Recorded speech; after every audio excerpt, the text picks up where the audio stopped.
Hi guys, welcome back to my channel. ಇವತ್ತಿನ vlog ಶುರು ಮಾಡ್ತಾ ಇದ್ದೀನಿ. ಸೊ ಇವತ್ತಿನ ವ್ಲಾಗಲ್ಲಿ ಒಂದು ಸಿಂಪಲ್ ಆದ ರಂಗೋಲಿ ವಿಡಿಯೋ ಪೂರ್ತಿ ನೋಡಿ ಆಮೇಲೆ ವ್ಲಾಗ್ನ ಕಂಟಿನ್ಯೂ ಮಾಡ್ತೀನಿ.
ಸೊ ಇವತ್ತು ಬ್ರೇಕ್ಫಾಸ್ಟ್ಗೆ ನಾನು ಅವಲಕ್ಕಿ ಉಪ್ಪಿಟ್ಟು ಮಾಡಿದ್ದೆ. ಸೊ ಹಂಗಾಗಿ ಬ್ರೇಕ್ಫಾಸ್ಟು ಮತ್ತು ಲಂಚ್ ಶೇರ್ ಮಾಡ್ತಾಯಿದ್ದೀನಿ ಇವತ್ತು. ಈಗ ಒಂದು ಬಾಣಲೆಯಲ್ಲಿ ಎಣ್ಣೆ ಹಾಕಿದ್ದೀನಿ. ಸ್ವಲ್ಪ ಸಾಸಿವೆ, ಜೀರಿಗೆ, ಕಡಲೆಬೇಳೆ ಮತ್ತು ಕಡಲೆಕಾಯಿ ಬೀಜ ಇಷ್ಟನ್ನೆಲ್ಲ ಹಾಕಿ ಫ್ರೈ ಮಾಡ್ಕೊತೀನಿ. ಸೊ ನೀವು ಬರೀ ಕಡಲೆಕಾಯಿ ಬೀಜ ಮಾತ್ರ ಕೂಡ ಹಾಕ್ಕೋಬೋದು, ಅಥವಾ ಬರೀ ಕಡಲೆಬೇಳೆ ಕೂಡ ಹಾಕ್ಕೋಬೋದು, ಅಥವಾ ಉದ್ದಿನ ಬೇಳೆ ಕೂಡ ಬೇಕಂದರೆ ಹಾಕ್ಕೊಳ್ಳಿ. So optional. ಸೊ ನಿಮ್ಗೆ ಹೇಗೆ ಬೇಕೋ ಆ ರೀತಿ ಮಾಡ್ಕೊಳ್ಳಿ. ಸೊ ನಾನು ಇಲ್ಲಿ ಕಡಲೆಕಾಯಿ ಬೀಜ, ಕಡಲೆಬೇಳೆ ಎರಡು ಹಾಕ್ತೀನಿ, ಯೂಶ್ವಲಿ ಹಾಕ್ತೀನಿ. ಕೆಲವರು ಉದ್ದಿನಬೇಳೆ ಕೂಡ ಹಾಕ್ತಾರೆ. ಕಡಲೆಕಾಯಿ ಬೀಜ ಹಾಕಿದ್ದೆ. ಈಗ ಸ್ವಲ್ಪ ಕರ್ಬೇವಿನ ಸೊಪ್ಪು ಕೂಡ ಹಾಕ್ತಾಯಿದ್ದೀನಿ. ಸೊ ಇವಾಗ ಎಲ್ಲ ಸೇರಿ ಹುರ್ಕೋತೀನಿ. ಕಡಲೆಕಾಯಿ ಬೀಜ ಗರಿ ಆಗಬೇಕು, ಅಲ್ಲಿ ತನಕ ಫ್ರೈ ಮಾಡಬೇಕು. ಹಾಗೆ ಅವಲಕ್ಕಿಗೆ ಸ್ವಲ್ಪ ಈರುಳ್ಳಿ ಜಾಸ್ತಿ ಇರಬೇಕು.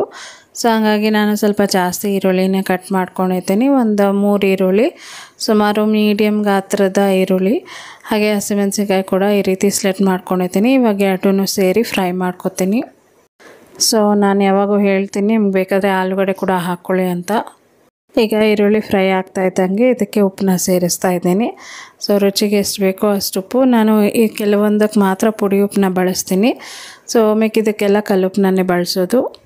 ಉಪ್ಪು ಹಾಕಿದ ಮೇಲೆ ಇವಾಗ ಚೆನ್ನಾಗಿ ಬಾಡಿಸ್ಕೊತಾ ಇದ್ದೀನಿ. ಸೊ ಇವಾಗ ಇದಕ್ಕೆ ಅರಿಶಿನ ಪುಡಿನ ಕೂಡ ಸೇರಿಸ್ತೀನಿ.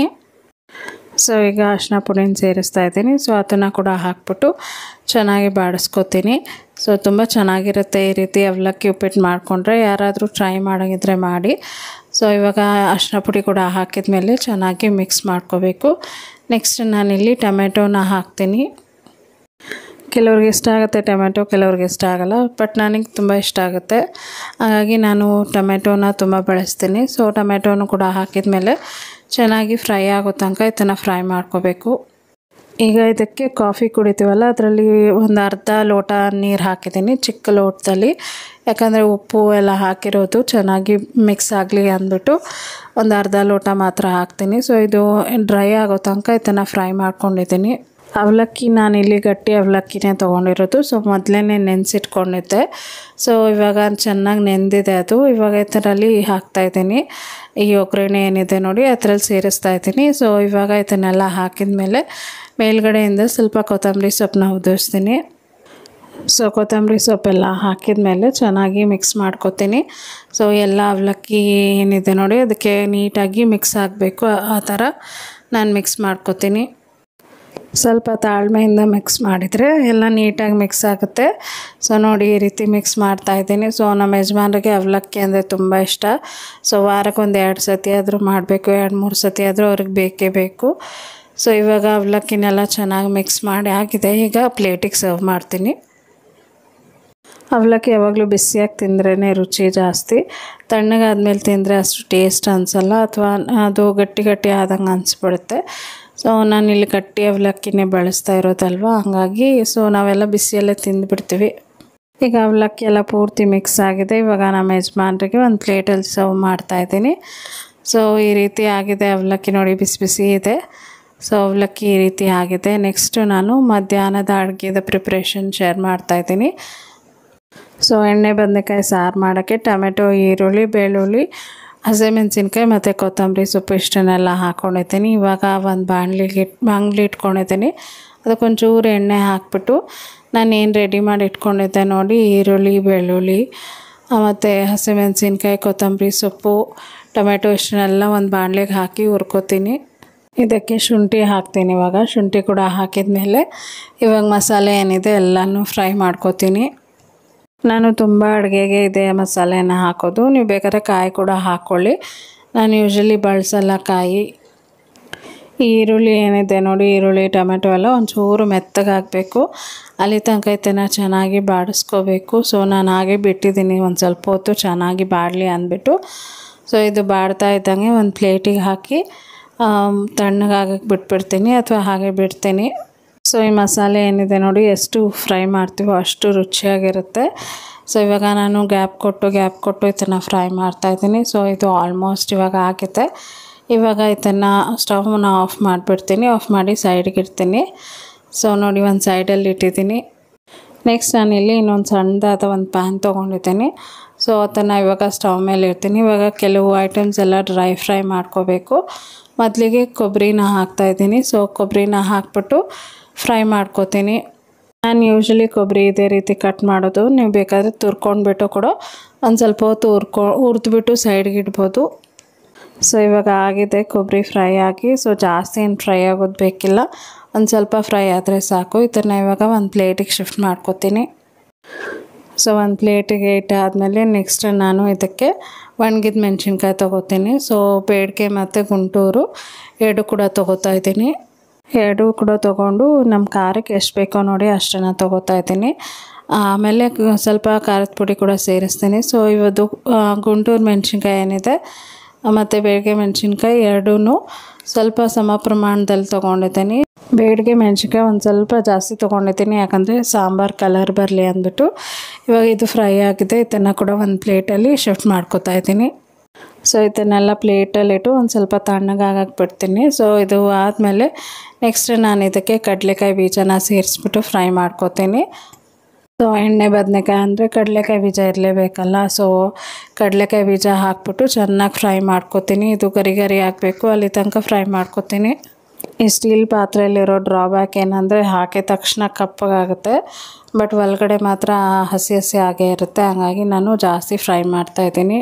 ಸೊ ಇವಾಗ ಒಂದು ತೆಗೆದ್ಬಿಟ್ಟು ಚೆಕ್ ಮಾಡಿ ನೋಡ್ತೀನಿ ಫ್ರೈ ಆಗಿದೆ ಅಂತ. ನೋಡಿ ಈಸಿಯಾಗಿ ಸಿಪ್ಪೆ ಬಿಟ್ಕೊ ಬರ್ತಾಯಿದೆ. ಇವಾಗ ಇದು ಆಗಿದೆ. ಇದನ್ನು ಕೂಡ ಒಂದು ಪ್ಲೇಟಲ್ಲಿ ಶಿಫ್ಟ್ ಮಾಡ್ಕೋತೀನಿ.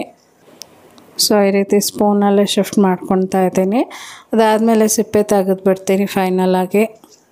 ಸೊ ನೆಕ್ಸ್ಟ್ ನಾನು ಪ್ಯಾನ್ ಏನು ಬಿಸಿ ಮಾಡೋಕ್ಕೆ ಹೋಗಿಲ್ಲ. ಸೊ ಅದೇ ಪ್ಯಾನಲ್ಲಿ ಎಳ್ಳನ್ನು ಒಂದು 2 ಸ್ಪೂನ್ ಹಾಕ್ಬಿಟ್ಟು ಫ್ರೈ ಮಾಡ್ತಾಯಿದ್ದೀನಿ. ಸೊ ಜಾಸ್ತಿ ಏನು ಫ್ರೈ ಆಗೋದು ಬೇಕಿಲ್ಲ. ಸೊ ಬೆಚ್ಚಗಿರೋದ್ರಲ್ಲೇ ಫ್ರೈ ಆದರೆ ಸಾಕು. ಸೊ ಇದು ಕೂಡ ಆಗಿದೆ. ನಾನು ಪ್ಲೇಟಲ್ಲಿ ಶಿಫ್ಟ್ ಮಾಡ್ಕೋತೀನಿ. ನೆಕ್ಸ್ಟ್ ನಾನು ಕಡಲೆಕಾಯಿ ಬೀಜ ಏನು ಹುರ್ಕೊಂಡಿದ್ದೆ ನೋಡಿ, ಅದನ್ನು ಸಿಪ್ಪೆ ಎಲ್ಲ ತೆಗೆದು ಇಟ್ಕೋತೀನಿ. ಸೊ ಬಿಸಿಯಲ್ಲೇ ಸ್ವಲ್ಪ ತಕ್ಕೊಂಡ್ರೆ ಈಸಿಯಾಗಿ ಬಂದುಬಿಡುತ್ತೆ.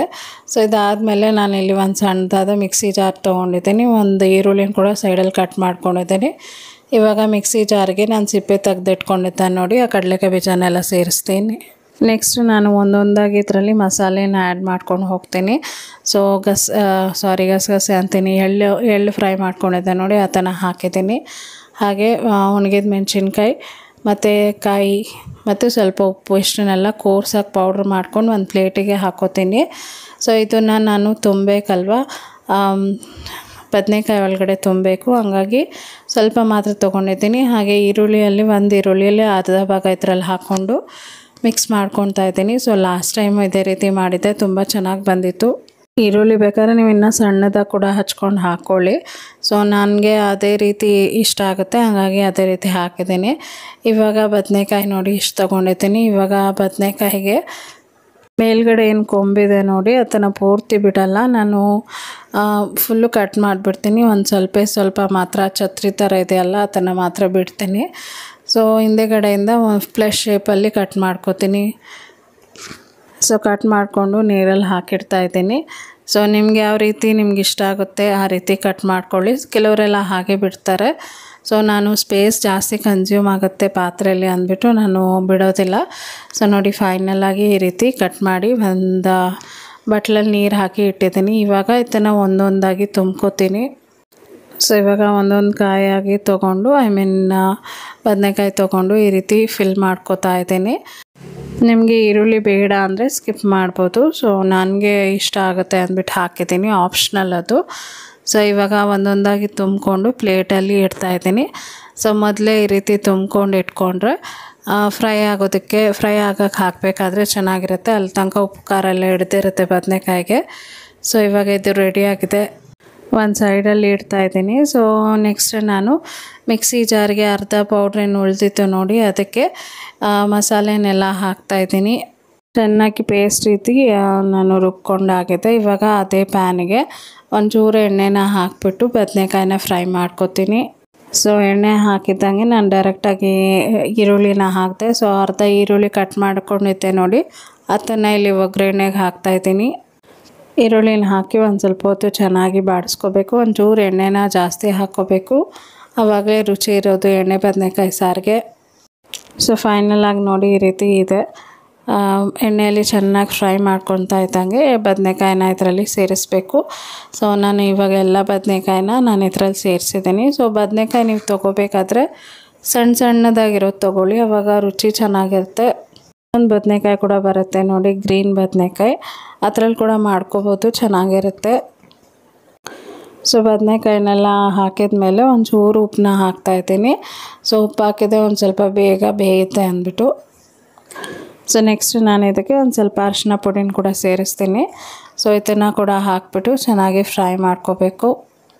ಸೊ ಉಪ್ಪು ಅರಿಶಿನ ಪುಡಿ ಎಲ್ಲ ಹಾಕಿದ್ಮೇಲೆ 1-2 ಪೆಪ್ಪರ್ ಕೂಡ ಹಾಕಿದ್ದೀನಿ, ಜಾಸ್ತಿ ಇಲ್ಲ, ಒಂದು 4-5 ಪೆಪ್ಪರ್ ಕಾರ್ನ್ಸ್ ಇರ್ಬೋದು ಅಷ್ಟನ್ನ ಹಾಕಿದ್ದೀನಿ. ಸೊ ಇವಾಗೆಲ್ಲ ಹಾಕಿದ್ಮೇಲೆ ಒಂದು ಸತಿ ನೀಟಾಗಿ ಮಿಕ್ಸ್ ಮಾಡ್ಕೋತಾ ಇದ್ದೀನಿ. ಈಗ ಸ್ವಲ್ಪ ಹೊತ್ತು ಬೇಯಲಿ ಅಂದ್ಬಿಟ್ಟು ನಾನು ಒಂದು ಲಿಡ್ನ ಕ್ಲೋಸ್ ಮಾಡಿ ಇಟ್ಬಿಡ್ತೀನಿ. ಸೊ ನೆಕ್ಸ್ಟ್ ನಾನು ಮತ್ತೆ ಈ ಲಿಡ್ನ ಓಪನ್ ಮಾಡಿ ನೋಡ್ತೀನಿ ಬದನೆಕಾಯಿ ಎಲ್ಲ ಬೆಂದಿದೆಯಾ ಅಂತ. ಸೊ ಮತ್ತೆ ಒಂದು ಸತಿ ಮಿಕ್ಸ್ ಮಾಡ್ಕೋತಾ ಇದ್ದೀನಿ. ಸೊ ಹಾಗೆ ನಾನು ಚೆಕ್ ಕೂಡ ಮಾಡ್ತೀನಿ, ಇದು ಇನ್ನೂ ಬೆಂದಿಲ್ಲ, ಹಾಗಾಗಿ ನಾನು ಇನ್ನೊಂದು ಸ್ವಲ್ಪ ಹೊತ್ತು ಕೂಡ ಬೇಯಿಸ್ತೀನಿ. ಈಗ ಆಗಿದೆ ಅಂತ ಅನ್ಕೋತೀನಿ. ಸೊ ಇವಾಗ ಲಿಡ್ ಓಪನ್ ಮಾಡಿಬಿಟ್ಟು ಮತ್ತೊಂದು ಸತಿ ಚೆಕ್ ಮಾಡ್ತೀನಿ. ಈಗ ಇದು ಫೈನಲಾಗಿ ಬೆಂದಿದೆ. ನಾನು ಏನು ರುಬ್ಕೊಂಡಿದ್ದೆ ನೋಡಿ ಮಸಾಲೆ, ಅದು ಕಡಲೆಕಾಯಿ ಬೀಜ ಹಾಕಿದ್ರಿಂದ ಬರ್ತಾನೆ ಇರಲಿಲ್ಲ, ಹಾಗಾಗಿ ಮತ್ತೆ ಸೌಟ್ ತೊಗೊಂಡು ಸೌಟಿಂದ ತೆಗೆದು ಹಾಕ್ತಾಯಿದ್ದೀನಿ. ಕಡಲೆಕಾಯಿ ಬೀಜ ಹಾಕೋದ್ರಿಂದ ಸಾರು ಎಕ್ಸ್ಟ್ರಾ ಟೇಸ್ಟ್ ಕೂಡ ಇರುತ್ತೆ ಮತ್ತು ಗ್ರೇವಿ ಗಟ್ಟಿಯಾಗಿ ಕೂಡ ಇರುತ್ತೆ. ಸೊ ಎಷ್ಟೇ ತೆಳ್ಳಗಾಗಿ ಮಾಡಿದರೂ ಕೂಡ ಕಡಲೆಕಾಯಿ ಬೀಜ ಹಾಕಿದರೆ ಚೆನ್ನಾಗಿರುತ್ತೆ ಮತ್ತು ಟೇಸ್ಟ್ ಕೂಡ ನಂಗೆ ತುಂಬ ಇಷ್ಟ. ನಾನು ನಿಮ್ಗೆ ಲಾಸ್ಟ್ ಟೈಮೇ ಹೇಳಿದ್ದೀನಿ, ಕಡಲೆಕಾಯಿ ಬೀಜ ಹಾಕಿರೋ ಯಾವ ಡಿಶ್ ಆದರೂ ನನಗೆ ತುಂಬ ಇಷ್ಟ ಅಂದ್ಬಿಟ್ಟು.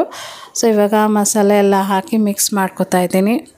ಹಾಗೆ ಮಿಕ್ಸಿ ಜಾರಲ್ಲಿ ಒಂದು ಸ್ವಲ್ಪ ನೀರು ಕೂಡ ಹಾಕ್ಬಿಟ್ಟು ಇದಕ್ಕೆ ಸೇರಿಸ್ಕೊತಾ ಇದ್ದೀನಿ. ಸೊ ನಿಮ್ಗೆ ಯಾವ ತಿಕ್ನೆಸ್ ಬೇಕು ನೋಡಿ ಆ ತಿಕ್ನೆಸ್ಸಲ್ಲಿ ನೀವು ಸಾಂಬಾರು ಇಟ್ಕೊಳ್ಳಿ. ಎಣ್ಣೆ ಬದನೆಕಾಯಿ ಸಾರು ಮಾಡಿ. ನೀವು ಬೇಕಾದ್ರೆ ತೆಳ್ಳಗೆ ತೆಳ್ಳು ಕೂಡ ಮಾಡ್ಕೋಬೋದು, ಗಟ್ಟಿಯಾಗಿ ಬೇಕಂದರೆ ಗಟ್ಟಿಯಾಗಿ ಮಾಡ್ಕೋಬೋದು. ಸೊ ನಾನಿವತ್ತು ಗಟ್ಟಿಯಾಗಿ ಮಾಡ್ತಾಯಿದ್ದೀನಿ.